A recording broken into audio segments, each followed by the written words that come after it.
నమస్తే, welcome to V27 news. ముందుగా headlines.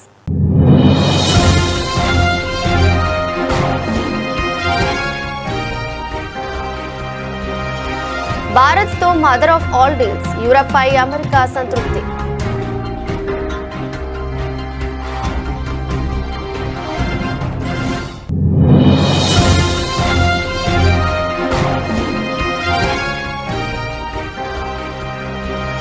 కొలంబియాలో ఘోర విమాన ప్రమాదం, ప్రముఖ నేత సహా 15 మంది మృతి.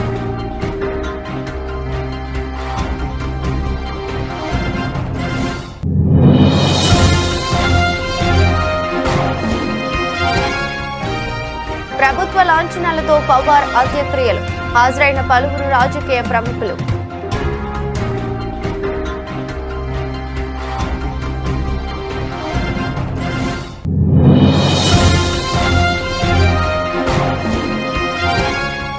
నల్గొండను త్వరలోనే ఒక ఎడ్యుకేషన్ హబ్ గా తీర్చిదిద్దబోతున్నా మంత్రి కోమటిరెడ్డి వెంకటరెడ్డి వెల్లడి.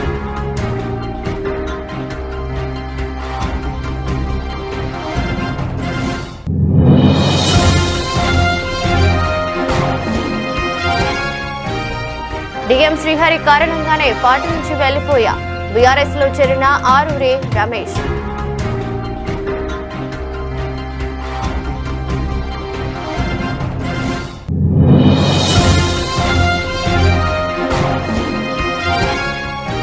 చంద్రబాబు తన మాటలు చేష్టలతో వంతపాడే మీడియాతో లడ్డూపై దుష్ప్రచారం, మండిపడ్డ టీటీడీ మాజీ చైర్మన్ భూమన కరుణాకర్ రెడ్డి.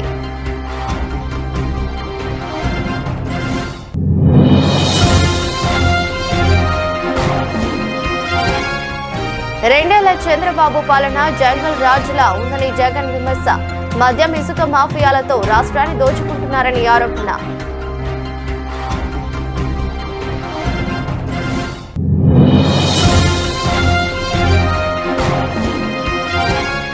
లిక్టర్ ఫ్యాక్టరీలో సింగూరు జిల్లాలను సరఫరా చేస్తుందంటూ హరీష్ రావు ఆరోపణలు చేయడం సిగ్గుచేటు, మంత్రి సూపల్లి ఎద్దేవా.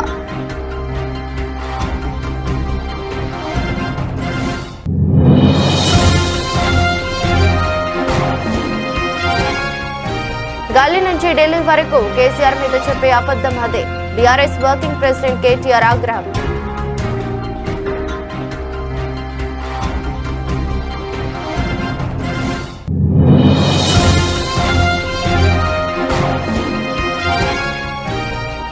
వెలిగొండపై జగన్ది అతిపెద్ద మోసం, ఆధారాలతో సహా బయటపెట్టిన మంత్రి నిమ్మల.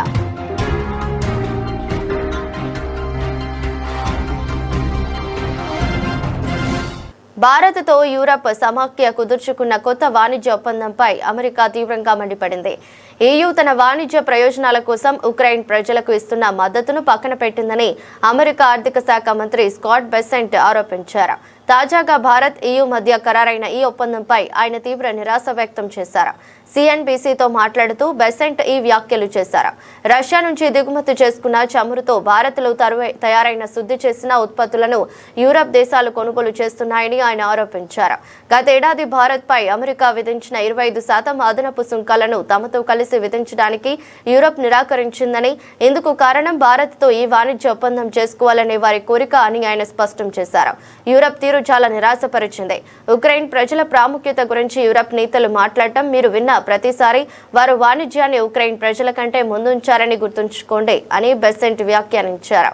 మరోవైపు ఈ ఒప్పందాన్ని European commission president Ursula von der Leyen mother of all deals గా అభివర్ణించారు. ఈ ఒప్పందంతో ఇరు పక్షాల మధ్య 97% వస్తువులపై సుంకాలు రద్దవుతాయని, 2032 నాటికి భారత్ కు EU ఎగుమతులు రెట్టింపు కావచ్చని బ్రసెల్స్ తెలిపింది.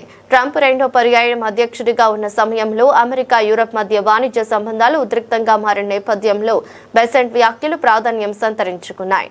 I find the Europeans very disappointing because the Europeans are on the front line of the Ukraine-Russia war. The Europeans, India started buying sanctioned Russian oil, and guess who was buying the refined products? The Europeans. So the Europeans have been funding the war against themselves, and like something that you couldn't have made up. The U.S. sanctioned or put a 25% tariff on India for buying the Russian oil, the Europeans were unwilling to join us, and it turns out because they wanted to do this trade deal. So every time you hear a European talk about the importance of the Ukrainian people, remember that they put trade ahead of the Ukrainian people. Trade, European trade, more important than ending the war in Ukraine. They need energy, though, I guess, is part of their issue. At a price, they want cheap energy. But we could have cheaper energy too if we were willing to buy sanctioned Russian oil. What about Canada? కొలంబియాలో ఘోర విమాన ప్రమాదం చోటు చేసుకుంది. దేశ ఈశాన్య ప్రాంతంలోని నార్టే D సెంటాడర్ province లో ప్రభుత్వ రంగ విమానయాన సంస్థ సటెనాకు చెందిన ఒక చిన్న విమానం బుధవారం కుప్పకూలింది. ఈ దుర్ఘటనలో విమానంలో ప్రయాణిస్తున్న 2 సిబ్బంది 13 మంది ప్రయాణికులతో సహా మొత్తం 17 మంది అక్కడికక్కడే ప్రాణాలు కోల్పోయారు. మృతుల్లో ప్రముఖ రాజకీయ నాయకుడు మానవ హక్కుల కార్యకర్త డియోజెనస్ క్వింటెరో కూడా ఉండటంతో దేశవ్యాప్తంగా విషాద ఛాయలు అలుముకున్నాయి. HK 4709 రిజిస్ట్రేషన్ నంబర్ గల ఈ విమానం స్థానిక కాలమానం ప్రకారం ఉదయం 11:42 గంటలకు కుగుటా విమానాశ్రయం నుంచి ఒకన్యాకు బయలుదేరింది. 40 నిమిషాల ఈ ప్రయాణం ప్రారంభమైన కొద్దిసేపటికే ఎయిర్ ట్రాఫిక్ కంట్రోల్తో విమానానికి సంబంధాలు పూర్తిగా తెగిపోయాయి. అప్రమత్తమైన అధికారులు కురాసికా అనే మారుమూల గ్రామీణ ప్రాంతంలో విమానం కూలిపోయినట్లు గుర్తించారు. వెంటనే రెస్క్యూ బృందాలు ఘటనా స్థలానికి చేరుకున్నాయి. విమానం ఉన్న ప్రదేశాన్ని గుర్తించిన తర్వాత అందులో ఎవరు ప్రాణాలతో మిగిలి లేరని అధికారులు ధృవీకరించినట్లు కొలంబియా రవాణా మంత్రిత్వ శాఖ ఒక ప్రకటనలో పేర్కొంది. ఈ విషాద ఘటనపై కొలంబియా అధ్యక్షుడు గుస్తావో పెట్రో తీవ్ర దిగ్భ్రాంతి వ్యక్తం చేశారు. ఈ మరణాలు నన్ను తీవ్రంగా కలిచివేశాయి. వారి కుటుంబాలకు నా ప్రగాఢ సానుభూతి తెలియజేస్తున్నానని సోషల్ మీడియాలో పోస్ట్ చేశారు. ప్రస్తుతం అధికారులు ప్రమాదానికి గల కారణాలపై దర్యాప్తు చేస్తున్నారు.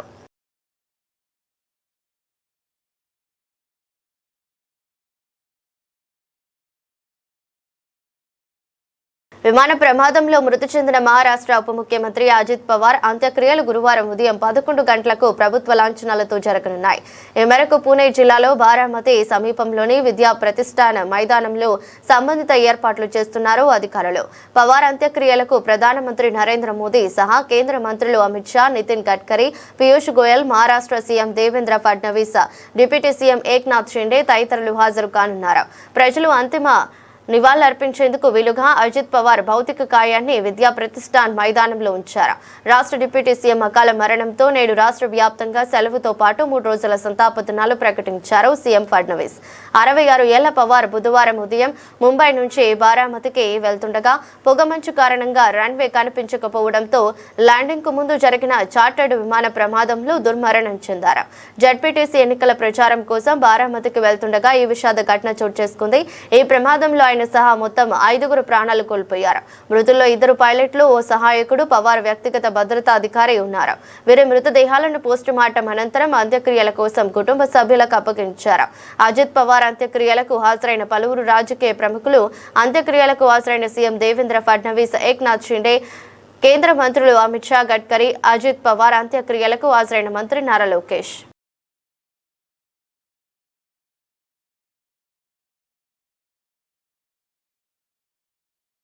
నల్గొండ పట్టణాన్ని అన్ని మౌలిక వసతులతో అభివృద్ధి చేస్తూ విద్యారంగంలో విప్లవాత్మక మార్పులు తీసుకొస్తున్నాం. నల్గొండను త్వరలోనే ఒక ఎడ్యుకేషన్ హబ్ గా తీర్చిదిద్దబోతున్నామని మంత్రి కోమటిరెడ్డి వెంకటరెడ్డి అన్నారు.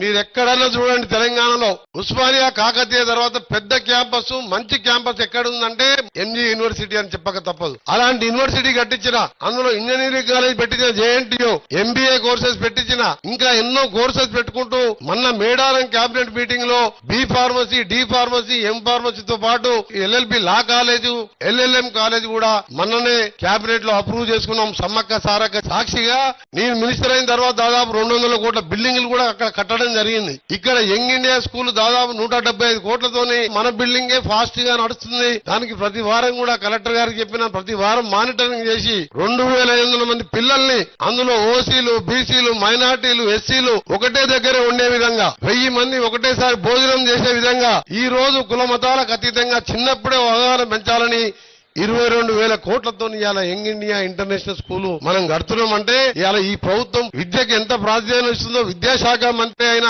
స్వయంగా రేవంత్ రెడ్డి గారే దీని మీద ఎప్పుడు మాట్లాడతారు. అన్నా మనం ఎన్ని చేసినా సరే మనం క్వాలిటీ విద్య అందించి ఏదో గురుకులాలు పెట్టాం 400 మంది పిల్లలకు 20 రూములు ఇచ్చి 10 బాత్రూములు ఇచ్చి పొమ్మంటే ఆ పిల్లలు ఎక్కడ చదువుకోవాలి చెప్పండి. అన్ని వసతులు ఇచ్చి ప్లే గ్రౌండ్ నుండి చదువుకోవాలని నేను ఏ విధంగా ఈ ప్రకాశం బుట్టుగూడ కోమటిరెడ్డి ప్రతీక్ స్కూల్ దాన్ని స్థాపించినో రాష్ట్రం మొత్తం కూడా ముఖ్యమంత్రి గారు పెట్టబోతున్నారు. మాజీ ఎమ్మెల్యే ఆరూరి రమేష్ బీఆర్ఎస్ పార్టీలో చేరారు. పార్టీ వర్కింగ్ ప్రెసిడెంట్ కేటీఆర్ ఆయనకు కండువా కప్పి పార్టీలోకి ఆహ్వానించారు. ఈ సందర్భంగా రమేష్ మాట్లాడుతూ కడియం శ్రీహరి ఇలాంటి వ్యక్తుల వల్లే తాను పార్టీ నుంచి బయటకు వెళ్లవలసి వచ్చిందన్నారు. ఉమ్మడి వరంగల్ జిల్లాలో అనేక మంది మీద బురద చల్లి వారు రాజకీయంగా ఎదగకుండా చేసిన వ్యక్తి కడియం శ్రీహరి అని ఆరోపించారు. ఎన్నికల ముందు రేవంత్ రెడ్డితో ములాఖత్ కుదుర్చుకుని వరంగల్ జిల్లాలో అనేక మంది ఓటమికి కారణమైన వ్యక్తి కడియం శ్రీహరి అన్నారు. ఆయన కాంగ్రెస్ పార్టీ కోసం కోవట్టుగా పనిచేశారని ఆరోపించారు. ఆయన చేసిన మోసం వల్ల ఫలితాలు బీఆర్ఎస్ కు ఎలా వచ్చాయో అందరికీ తెలుసని, అందుకే పార్లమెంట్ ఎన్నికల సమయంలో తాను బయటకు వెళ్లానని అన్నారు. వరంగల్ జిల్లాలో అనేక మంది మీద బురద చల్లి రాజకీయంగా ఎదగకుండా చేసిన మహానుభావుడు కడియం శ్రీహరి గారు.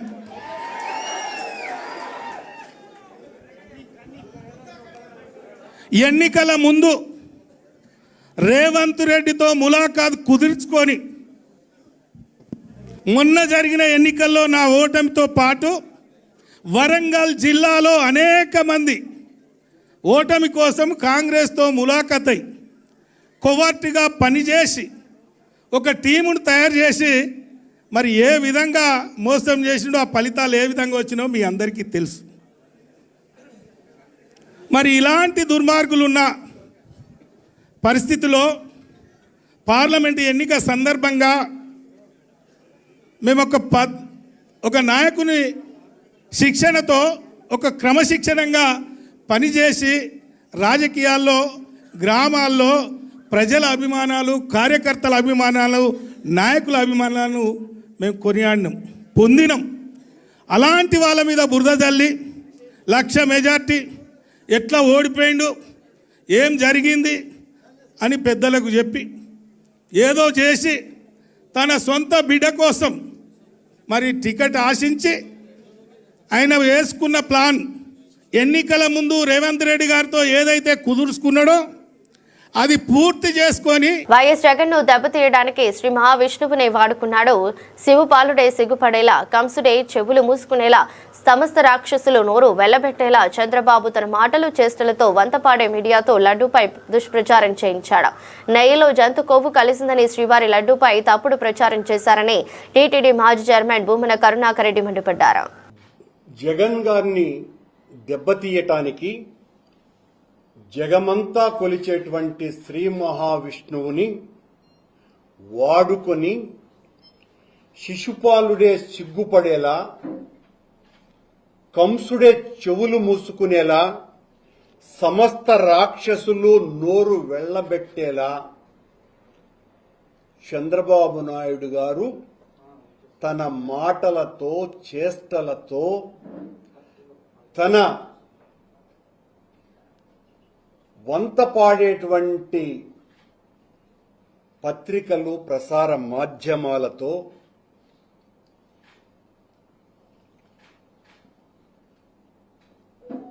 లడ్డూలో వాడేటువంటి నెయ్యి మీద అసలు నెయ్యే వాడలేదు, యానిమల్ ఫ్యాట్ వాడారు అని ఆయన మాట్లాడడం జరిగింది 18వ తారీఖు సెప్టెంబర్న.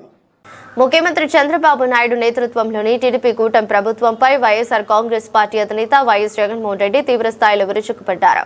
భీమవరం పార్టీ కార్యకర్తల సమావేశంలో ఆయన మాట్లాడుతూ గడిచిన 2 ఏళ్ల పాలనలో రాష్ట్రంలో జంగల్ రాజ్ నడుస్తోందని, దోచుకో, పంచుకో, తీసుకో అనే రీతిలో పాలన సాగుతోందని ఘాటుగా విమర్శించారు. ఎన్నికల ముందు ఇచ్చిన సూపర్ 6, సూపర్ 7 హామీలన్నీ అబద్దాలేనని తేలిపోయిందని అన్నారు.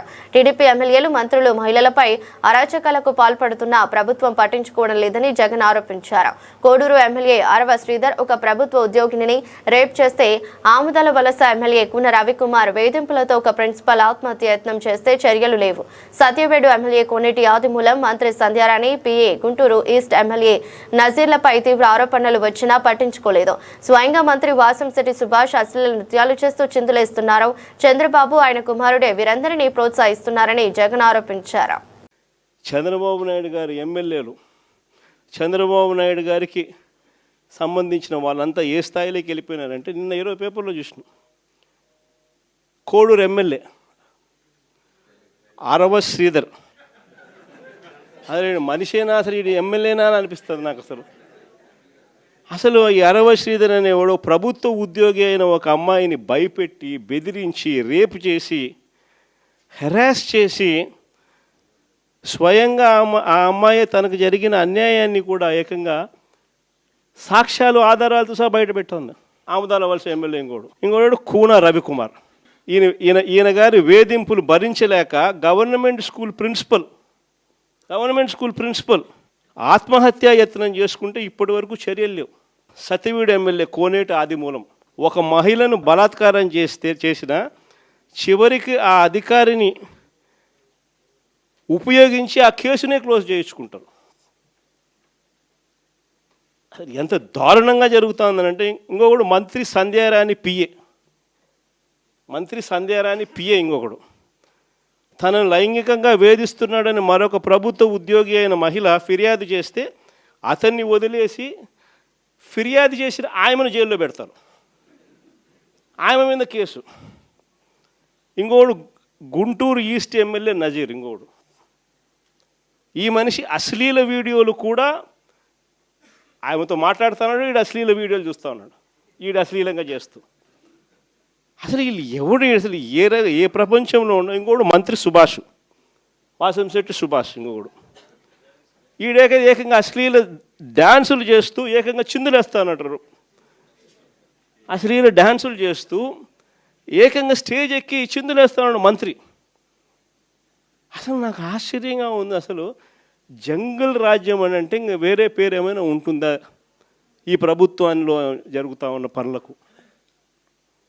అసలు ఈ స్టేజ్లోకి ఒక ప్రభుత్వం పోవడం ఏంది? దగ్గరుండి ఇట్లా టోళ్ళని తీసుకొని పోయి ఇన్సిడెంట్ జరిగితే భయము, భక్తి లేకపోకుండా మరుసటి రోజు జైల్లో పెట్టాల్సిన వాళ్ళందరినీ జైలు అనేది ఎలా ఉంటుందో చూపించాల్సింది పోయి, ఇలాంటిది ఏదైనా చేయాలంటే బొలులో భయం అనేది ఎలా ఉంటుందో చూపించాల్సింది పోయి, వీళ్ళందరినీ ప్రోత్సహిస్తాడు ఎవడు? వీళ్ళందరినీ ప్రోత్సహిస్తూ ఉండేది వీళ్ళు. సాక్షాత్తు దగ్గరుండి చంద్రబాబు నాయుడు, ఆయన కొడుకు, ఆయన ప్రభుత్వం. లిక్కర్ ఫ్యాక్టరీలకు సింగూరు జలాలను మా ప్రభుత్వం సరఫరా చేస్తుందంటూ మాజీ మంత్రి హరీష్ రావు ఆరోపణలు చేయడం సిగ్గుచేటు. గత 20 ఏళ్లుగా బీఆర్ఎస్తో పాటు అనేక ప్రభుత్వాలు సింగూరు జలాలను లిక్కర్ కంపెనీలకు సరఫరా చేశాయి. మద్యం ఆదాయాన్ని 10,000 కోట్ల నుంచి 34,800 కోట్లకు పెంచి తాగుబోతుల రాష్ట్రంగా మార్చింది కేసీఆర్ ప్రభుత్వమే. మా ప్రభుత్వంలో మద్యం ఆదాయాన్ని తగ్గించే దిశగా చర్యలు తీసుకుంటున్నామని మంత్రి సూపల్లి అన్నారు. సింగూరు జలాలకు సంబంధించి ఈ ప్రభుత్వం నీళ్ళు ఇచ్చినట్టుగా, అంటే వ్యవసాయ పొలాలకు నీళ్ళు ఇవ్వకుండా ఇది ఈ ప్రభుత్వం ఇప్పుడు ఇచ్చినట్టుగా మాట్లాడుతున్నాం. అరే గత ప్రభుత్వంలోనే ఎప్పటి నుంచో 2006-7 నుంచి ఆ కంపెనీలన్నిటికీ సింగూరుకు ఫ్యాక్టరీలు ఎప్పుడు వచ్చినాయి, పైప్ లైన్స్ ఉన్నాయి, వాళ్ళే సప్లై చేశారు. ఇలా కొత్తగా ఈ ప్రభుత్వం ఇస్తున్నట్టుగా ఏదో దీన్ని పెంచి పోషిస్తున్నట్టుగా మాట్లాడితే, ఇంత దుర్మార్గంగా మరి ఇట్లా బట్టగాల్సి మీదేసి ప్రభుత్వాన్ని అప్రతిష్ట పాలు చేసేటువంటి కార్యక్రమంలో భాగంగానే ఇవి జరుగుతూ ఉన్నాయి తప్ప, రెండవది దీంతో పాటుగా హైకోర్టు ఆయన మాట్లాడాడు. డేట్ కూడా చెప్తున్నా, ఈ మైక్రో బ్రెవరీకి సంబంధించి సంగారెడ్డి జిల్లాలో ఉన్నటువంటిది united breweries Mallepalli 2010 water from Manjira, united breweries Kothlapur from 2007 water from Manjira, Anheuser Busch InBev 1993 water from Manjira. ఈ మొత్తం కూడా లేజన్స్ ఆల్కో బేవ్ 2014 గత ప్రభుత్వం వచ్చిన తర్వాత. మీ ప్రభుత్వంలో మీరు పైప్ లైన్లు ఇచ్చి సింగూరుకి వెళ్ళి ఆ కార్పొరేషన్స్కు ఆ లిక్కర్ ఇండస్ట్రీస్కు మీరు వాటర్ సప్లై చేసి మళ్ళీ ఈ ప్రభుత్వం మీద మాట్లాడతాము, ఆరోపణలు చేస్తాము. ఇంకోటి ఆయన మాట్లాడడానికి ఇన్కమ్ ఫ్రమ్ రెవెన్యూ అంటే రాష్ట్రాన్ని తాగుబోతులు రాష్ట్రంగా మారుస్తూ ఉన్నారు, ఆదాయాన్ని పెంచుతూ ఉన్నారు అని మాట్లాడారు. 2014 కేసీఆర్ అధికారం చేపట్టినాడు. ఈ రాష్ట్ర ఆదాయము 10,012 కోట్ల రూపాయలు. 10,012 కోట్ల రూపాయలు 2014 అంటే సమైక్య రాష్ట్రంలో అధికారం అక్కడి నుంచి కేసీఆర్. తెలంగాణ ముఖ్యమంత్రి రేవంత్ రెడ్డి కాంగ్రెస్ నాయకులు గల్లీ నుంచి ఢిల్లీ వరకు ఒకటే అబద్ధం చెబుతున్నారని బీఆర్ఎస్ వర్కింగ్ ప్రెసిడెంట్ కేటీఆర్ ఆగ్రహం వ్యక్తం చేశారు.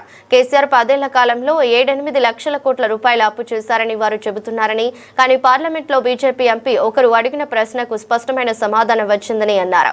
కేసీఆర్ హయాంలో 3.5 లక్షల కోట్లు అప్పు అయ్యాయని తెలిందని, అందులో కేసీఆర్ గద్దెను ఎక్కే నాటికి 72,000 కోట్లు అప్పు తెలంగాణకు ఉందని తెలిపారు.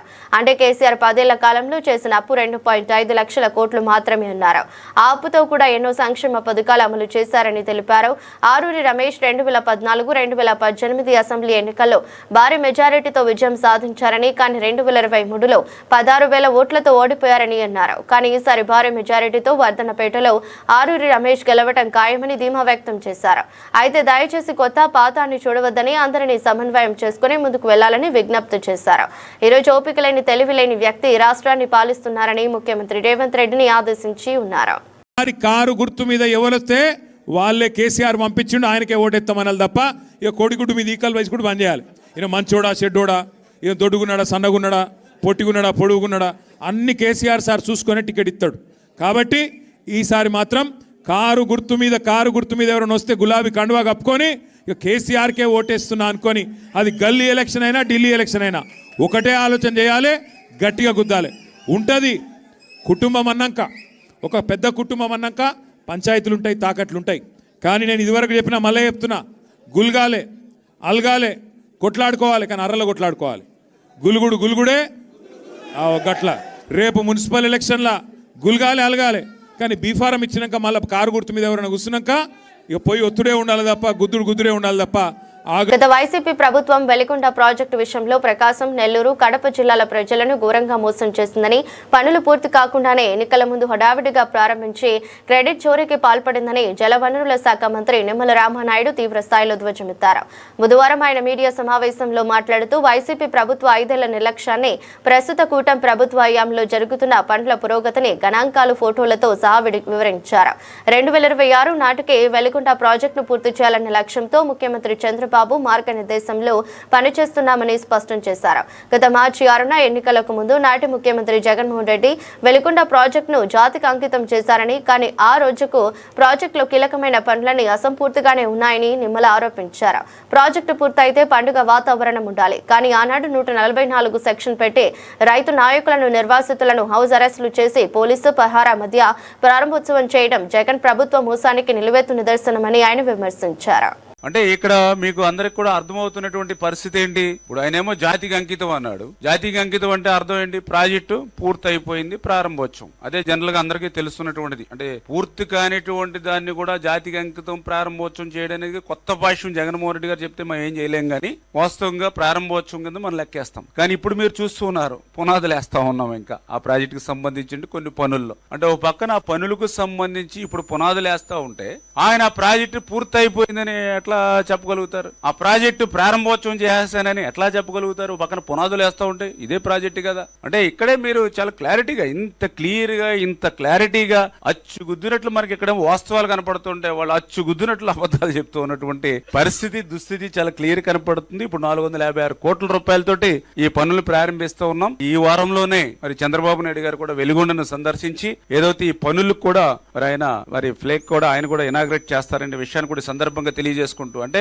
ఒక పక్కన భూమి పూజగా ప్రాజెక్టులు జరుగుతుంటే వాళ్ళు పూర్తి అయిపోయిందని చెప్పడంలోనే వాళ్ళు చేసినటువంటి మోసం దగా ఏంటనేది మనందరికి కూడా అర్థమవుతున్నటువంటి పరిస్థితి. ఈ రకంగా అటు హెడ్ రెగ్యులేటర్ పనులు పూర్తి చేసుకుని, టన్నెల్ 1 పూర్తి చేసుకుని, టన్నెల్ 2 పూర్తి చేసుకుని, ఆ యొక్క టన్నెల్ 2లో 11 కిలోమీటర్ దగ్గర చిక్కుకున్నటువంటి టన్నెల్ బోరింగ్ మెషిన్ ని వెలికి తీసుకుని, ఫీడర్ కెనాల్ పూర్తి చేసుకుని, నెక్స్ట్ వాటర్ నల్లమల సాగర్ కి రావాలి. నల్లమల సాగర్ లో చూస్తే ఇక్కడ కూడా రెగ్యులేటర్స్ మనం కన్స్ట్రక్షన్ చేయాలి. ఎందుకంటే గ్యాప్స్ ఉంటాయి, కింద కెనాల్స్ కి వాటర్ వెళ్ళాలి, మనం ఆపరేట్ చేసుకోవాలి. ఎక్కడ కూడా ఆ పనులు ఎక్కడ కూడా జరగల ఆ సివిల్ వర్క్స్. మళ్ళీ ఈ రోజు మనం అధికారంలోకి వచ్చిన తర్వాతే మళ్ళీ ఆ పనులన్నీ కూడా పూర్తి చేస్తూ ఉన్నాం. ఇది తీగలేరు గాని ఈస్టర్న్ మెయిన్ కెనాల్ పనులు గాని పూర్తి అవ్వనటువంటి పరిస్థితి. అంటే అక్కడ నీరు నిల్వ చేసేటువంటి పరిస్థితి లేదు. ఒకవేళ నీరు ఏదైనా నిలబడినా మళ్ళీ బయటికి ఇవ్వడానికి కూడా, రైతాంగానికి ఇవ్వడానికి కూడా అవకాశం లేనిటువంటి పరిస్థితి. ఆ పనులన్నీ కూడా ఇప్పుడు మేము తయారు చేస్తాను, గేట్లు తయారు జరుగుతుంది. వాళ్ళకు కూడా ఈ జూన్ లోపల పూర్తి చేయమని చెప్పేసి ఆ యొక్క వర్క్స్ ఏవైతే ఉన్నాయో అవన్నీ కూడా కంప్లీట్ చేస్తా ఉన్నాం. వర్క్లు ఆల్రెడీ. అంతర్జాతీయంగా నెలకొన్న ఉద్రిక్తతల నేపథ్యంలో బంగారం, వెండి ధరలు ఇవాళ రికార్డు స్థాయికి చేరాయి. ఇరాన్ పై సైనిక చర్యకు దిగుతామంటూ అమెరికా అధ్యక్షుడు డొనాల్డ్ ట్రంప్ హెచ్చరించడంతో సురక్షితమైన పెట్టుబడిగా భావించే బంగారం వైపు ఇన్వెస్టర్లు భారీగా మొగ్గు చూపారు. దీంతో పసిడి, వెండి ధరలు ఆల్ టైమ్ గరిష్టాన్ని తాకాయి. భారత మల్టీ కమోడిటీ ఎక్స్చేంజ్ ఈ రోజు ఉదయం 10:45 సమయంలో ఫిబ్రవరి గోల్డ్ ఫ్యూచర్స్ ధర 5.99% పెరిగి 10 గ్రాములకు 1,75,885కి చేరింది. అదేవిధంగా మార్చి సిల్వర్ ఫ్యూచర్స్ 4.24% వృద్ధితో కిలోకు 4,01,000 రూపాయల 699 పలికింది. అంతర్జాతీయ మార్కెట్లలోనూ ఇదే ధోరణి కనిపించింది. యుఎస్ డాలర్ బలహీనపడటం, వివిధ దేశాల సెంట్రల్ బ్యాంకులు పెద్ద ఎత్తున కొనుగోలు చేస్తుండటం కూడా ఈ ర్యాలీకి కారణమైంది. అంతకుముందు అమెరికా ఫెడరల్ రిజర్వ్ వడ్డీ రేట్లను యథాతథంగా ఉంచుతున్నట్లు ప్రకటించడం కూడా బులియన్ మార్కెట్ కు కలిసి వచ్చింది. దీంతో పాటు అమెరికా మిత్ర దేశాల మధ్య టారిఫ్ ఉద్రిక్తతలు, అమెరికా ప్రభుత్వ షట్డౌన్ భయాలు కూడా పసిడికి డిమాండ్ పెంచాయి.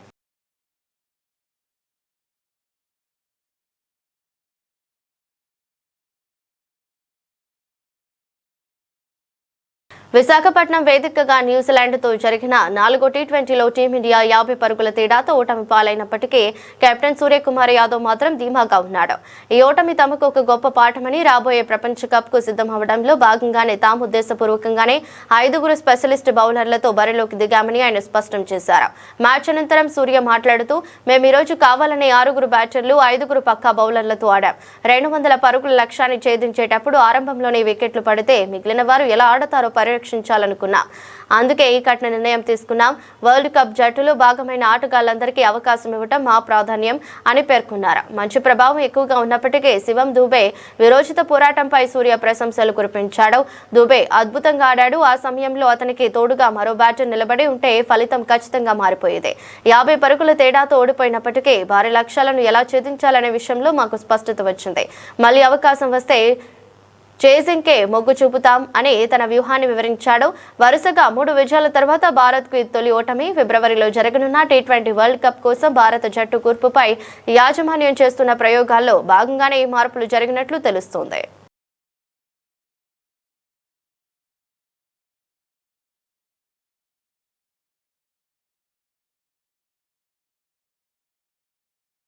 వార్తలు ముగించే ముందు మరోసారి హెడ్లైన్స్.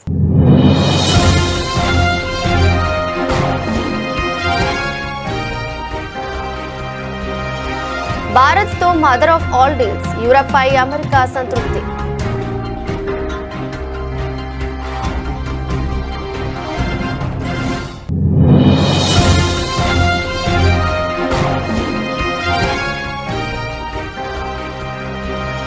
కొలంబియాలో ఘోర విమాన ప్రమాదం, ప్రముఖ నేత సహా 15 మంది మృతి.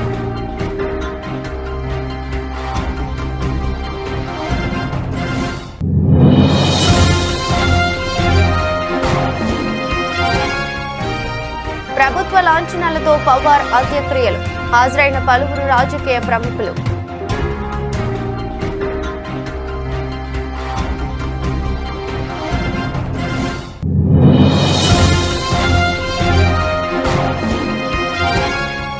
నల్గొండను త్వరలోనే ఒక ఎడ్యుకేషన్ హబ్ గా తీర్చిదిద్దబోతున్నాం, మంత్రి కోమటిరెడ్డి వెంకటరెడ్డి వెల్లడి.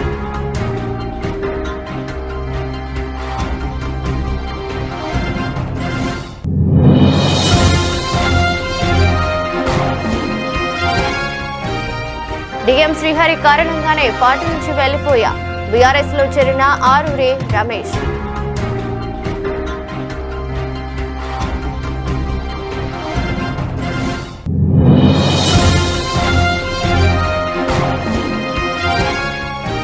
చంద్రబాబు తన మాటలు చేస్తులతో వంతపాడే మీడియాతో లడ్డూపై దుష్ప్రచారం. మండిపడ్డ టీటీడీ మాజీ చైర్మన్ భూమన కరుణాకర్ రెడ్డి.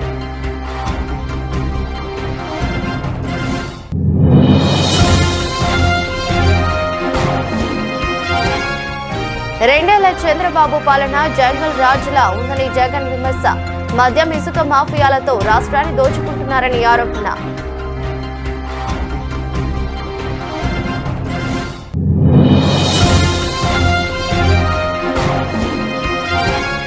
లిక్టర్ ఫ్యాక్టరీలో సింగూరు జిల్లాలను సరఫరా చేస్తుందంటూ హరీష్ రావు ఆరోపణలు చేయడం సిగ్గుచేటు. మంత్రి సూపల్లి ఎద్దేవా.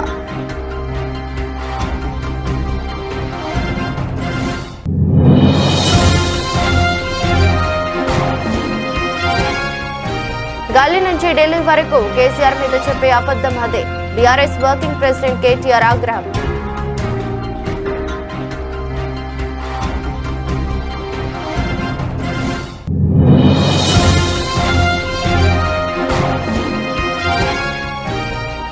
వెలిగొండపై జగన్ది అతిపెద్ద మోసం. ఆధారాలతో సహా బయటపెట్టిన మంత్రి నిమ్మల.